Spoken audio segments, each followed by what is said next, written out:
Looking at the U.S. current situation as the largest incarcerator of its citizens, and knowing those who have been personally inflicted by the unjust policies that have put loved ones behind bars, I believe the world would be better without the invention of the industrial prison complex. According to the U.S. Department of Justice, in a 2014 study, the U.S. held a staggering amount of 1.5 million people in federal and state prisons. This is more than any nation per capita. Prison Policy Initiative cites the U.S. incarcerates 716 people for every 100,000 residents. In fact, our rate of incarceration is more than 5 times higher than those of the countries in the world. As a disclaimer, I want to caution my viewers that the idea of prison isn't inherently wrong, for one of its main purposes is to protect law-abiding citizens from criminals. Understandable. However, prisons today have adopted business models not unlike multinational oil and tech companies.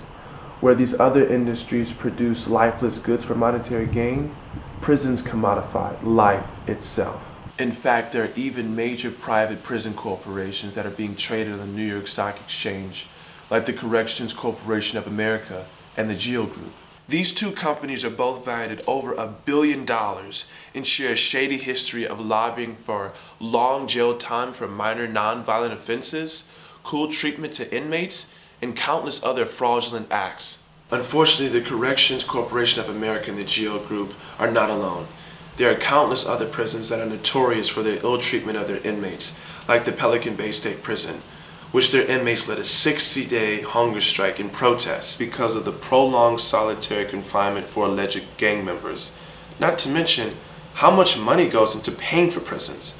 The Vera Institute of Justice states that it costs $39 billion in the fiscal year of 2010, and that was just for 40 states that participated in the study. On an individual level, it would cost an average of $31,000 to keep a person in jail per year.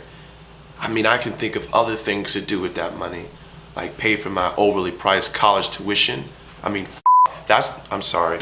Considering the 13th Amendment, prisoners are modern-day slaves with no access to freedom and are forced to work. Essentially, the U.S. prison system is made for the purpose of cruel punishment, not rehabilitation. Therefore, with the dismantling of prisons and the building of institutions fixed on the notions of social psychology and intervention, we can help people make better life choices for themselves and for the greater good of society and all living beings. Thank you. Peace.